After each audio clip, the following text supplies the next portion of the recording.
ఇది గత ప్రభుత్వంలా కాదు. ఇది ఇష్టారాజ్యంగా చేస్తాం మేము కూర్చున్న వ్యక్తులం కాదు. మేము సాక్షాత్తు నేనే ఉప ముఖ్యమంత్రిగా ఉండి నేను తప్పు చేసిన శిక్ష పడాలి అని చెప్పి అసెంబ్లీలో చెప్పిన వాడిని. అలాంటిది మీరు ఇష్టారాజ్యంగా కూర్చొని అధికార విధులు నిర్వహిస్తున్న వాళ్ళ మీద దాడి చేస్తే ఏమాత్రం ఉపేక్షించాం. ఎస్పీ గారికి చెప్పాం, కలెక్టర్ గారు దృష్టికి తీసుకొచ్చాం. కలెక్టర్ గారు కూడా ఇదే చెప్పారు. నిన్న కొట్టగానే వెంటనే ఆయన విజయవాడలో ఉంటే ఆయన దృష్టికి తీసుకొస్తే వెంటనే ఎస్ఐని కానిస్టేబుల్స్ని పంపించిన సమస్య సాగల. అదనపు బలగాలతో సిఐతో వెళ్తే తప్ప పరిస్థితి కంట్రోల్లోకి రాలా. ఎలా కొట్టారంటే లోపల గడిపెట్టి మరి ఎవరిని రానివ్వకుండా గడిపెట్టి మరి ఆయన అమానుషంగా దాడి చేశారు. నువ్వు ఎలా వస్తావు ఇక్కడికి? ఎవరో వీళ్ళు చెప్పిన మాటలకి తొత్తులు కావాలి వీళ్ళకి. ఈ రోజున నా దృష్టిలోకి వచ్చింది, ఇది మొదటిసారి కాదు. గతంలో ప్రతాప్ గారి మీద దాడి చేశారు, శేఖర్ నాయక్ గారి మీద దాడి చేశారు, శ్రీనివాస రెడ్డి గారి మీద దాడి చేశారు. వీళ్ళకి కులం ఎక్కువ తక్కువ లేదు. వీళ్ళకి అహంకారం నడినెత్తి మీదకి వచ్చి కొట్టుకుంటా ఉంది.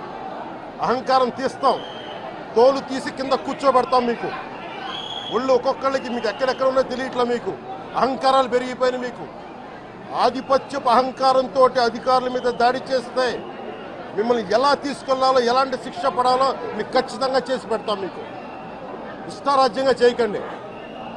అహంకారంతో నడినెత్తి మీద కళ్ళు నెత్తికెక్కాయి. మీకు ఈ ప్రభుత్వం చాలా త్రికరణ శుద్ధిగా అందరం కూర్చొని మేము కలిసికట్టుగా ఉన్నాం. ఇక్కడ ఇది కూటమి ప్రభుత్వం, ఇది వైసీపీ ప్రభుత్వం కాదు. ఇది ఇష్టారాజ్యంగా మీరు చేస్తారంటే కామ్గా కూర్చునే ప్రభుత్వం కాదు. మీకు ఎలా చేస్తే, ఎలా నియంత్రిస్తే మీకు కిందకు వస్తారో మేము చేస్తాం. మీరు గాల్లో విహరిస్తూ ఉన్నారు. 11 సీట్లు వచ్చి ఇంకా గాల్లో విహరిస్తున్నారు. మొత్తం మీకు ఎలా కిందకి దించాలో మాకు బాగా తెలుసు. చేసి చూపిస్తాం.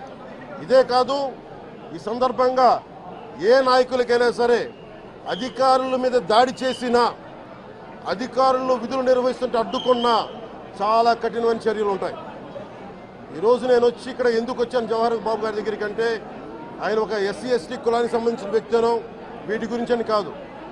ఎవరైనా సరే ఇర్రెస్పెక్ట్ ఆఫ్ కాస్ట్ ఆధిపత్య ధోరణితోటి కనుక దాడి చేసి విధుల నిర్వహణకు అడ్డం వస్తే ఇది ఉపేక్షించే ప్రభుత్వం కాదు.